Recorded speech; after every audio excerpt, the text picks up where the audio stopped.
nucleares que coincidió con el fin de semana de alto nivel de la Asamblea General de Naciones Unidas en Nueva York. Allí me detengo, siendo que ayer fue el Día Internacional para eso, la eliminación total de armas nucleares, un tema que será siempre polémico, que genera debates, que genera temores, que, bueno, sí, pone presión y amenaza al planeta. Bueno, vamos a revisar la actualidad nuclear en el planeta hoy. La resolución de la ONU para declarar este día fue firmada en 2013. Desde entonces, ¿qué tanto se ha hecho? ¿Qué tanto se ha avanzado? Es el motivo por el que hemos contactado a Leancy Clemente, ingeniero nuclear del Instituto Tecnológico de Massachusetts, del MIT, presidente de la Sociedad Nuclear de Venezuela. Ingeniero, qué gusto saludarle. ¿Cómo está?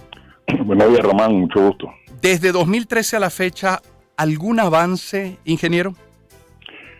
Sí, los avances han venido, pero a favor de mayor nuclearización, desafortunadamente, ¿no? Sí. Pero mira, para poner en contexto al público oyente, el arsenal nuclear que actualmente existe en el mundo está por el orden de las 12.000 a 13.000 bombas nucleares. Rusia la encabeza con una cifra alrededor de los 6.000 y tantos artefactos nucleares. Le sigue los Estados Unidos con 5.000, sigue China con 300 y tantas, luego Francia e Inglaterra, cada uno con 250, 280 aproximadamente. Luego tenemos Israel, la India y Pakistán. Okay.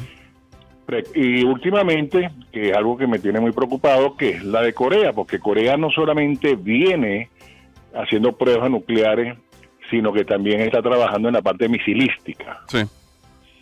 De manera que para que ya no se utiliza la bomba nuclear como aquella de que vimos recientemente en la película de Oppenheimer, sí, claro, donde un avión lanza una bomba nuclear.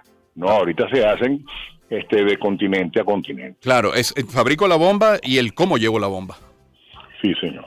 Y luego el ambiente en el mundo está lleno de conflictos, ¿no? Está plagado de conflictos. Ni hablar de Ucrania, Rusia. Y de líderes con unas personalidades muy particulares, ¿no? Exactamente. Pero fíjate, porque es que el secretario de las Naciones Unidas, para mí que está siendo excesivamente diplomático, ¿no? Y hasta ingenuo. Para mi gusto, él es excesivamente diplomático. Y tú que llevas las noticias diariamente, sabes que él no es un hombre noticia.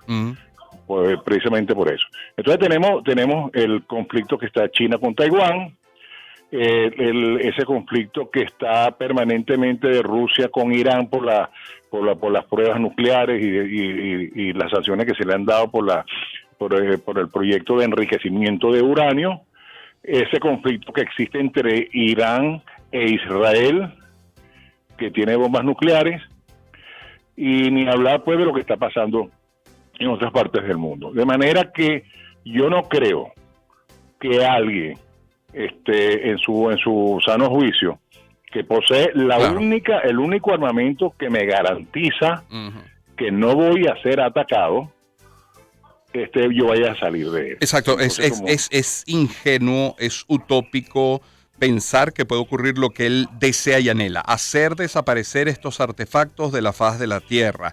Es decir, marcha atrás en este punto no parece viable por el poder, entre otras cosas, disuasivo que tiene un arma. Es decir, no tengo ni siquiera que usarla, que podría hacerlo, pero el poder disuasivo es tremendo.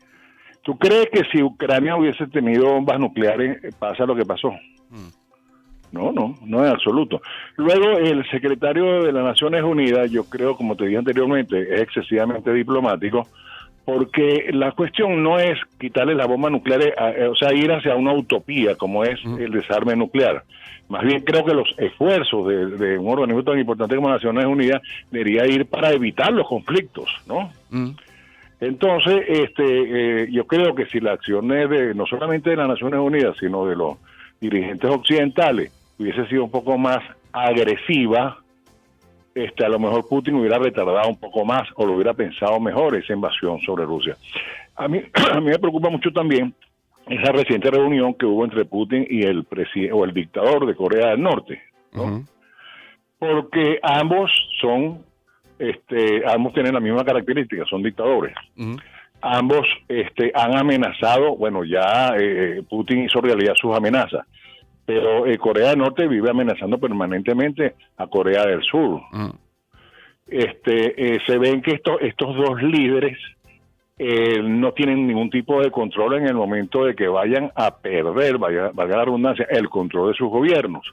Entonces hemos visto a través de la historia que ya cuando estos conflictos pasan a ese nivel, la cuestión política se convierte en algo personal. Entonces yo, por ejemplo, no veo a Putin aceptando que cometió un error invadiendo Ucrania y dejando a un lado el poder. Yo creo que al contrario, él va a echar mano de cualquier tipo de recurso que tenga, porque estar en el poder está dentro de su ADN y no creo que vaya a renunciar a eso así tan fácilmente. Ingeniero Clemente, y un organismo como el Organismo Internacional para la Energía Atómica, ¿qué libertad de acción tiene? ¿Deben creer en lo que informan los países? ¿Pueden verificar in situ esa información? ¿Cómo se maneja? Yo fui representante de Venezuela durante 3 años en ese organismo. Yo creo que es uno de los pocos organismos que no es un elefante blanco, es el organismo de las Naciones Unidas, pero existe el Tratado de No Proliferación de Armas Nucleares, en donde los países al firmarlo se comprometen a no hacer bombas nucleares. Eso más o menos se está cumpliendo. Existen los acuerdos de salvaguarda mediante los cuales el organismo va a los países aceptan que vengan técnicos e ingenieros del OIEA a verificar los inventarios nucleares que tienen, que es lo que se ha hecho, por ejemplo, en Irán. Eso se hace en casi todos los países que tengan dispositivos nucleares como reactores, fuentes de cobalto, etcétera.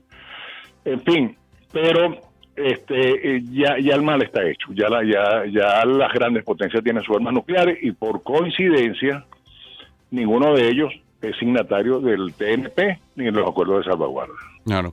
Ingeniero, mencionó la película Oppenheimer, que es una aproximación, es un acercamiento a un hecho de la vida real, que además lo pone a uno, como pone al personaje central, en un dilema ético, moral, de supervivencia. Incluso, ¿qué le pareció la película? Mira, bueno, excelente. Bueno, yo fui entrevistado por tus compañeros sobre eso. Yo tuve la suerte de tener profesores allá en el MIT que participaron en el proyecto Manhattan con Oppenheimer. A Oppenheimer no tuve la oportunidad de conocerlo, desafortunadamente, pero sí varios de mis profesores, el profesor Kaplan de física nuclear, químico nuclear, Mason Benedict, todos premios Nobel, y nos hablaban mucho de ese proyecto.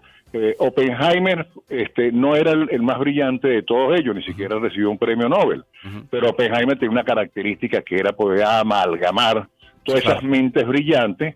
Estos científicos de verdad que ganan premios Nobel son personas muy muy difíciles de tratar, son a veces hasta un poquito egoístas con su conocimiento, y entonces él fue el único que pudo amalgamar aquello.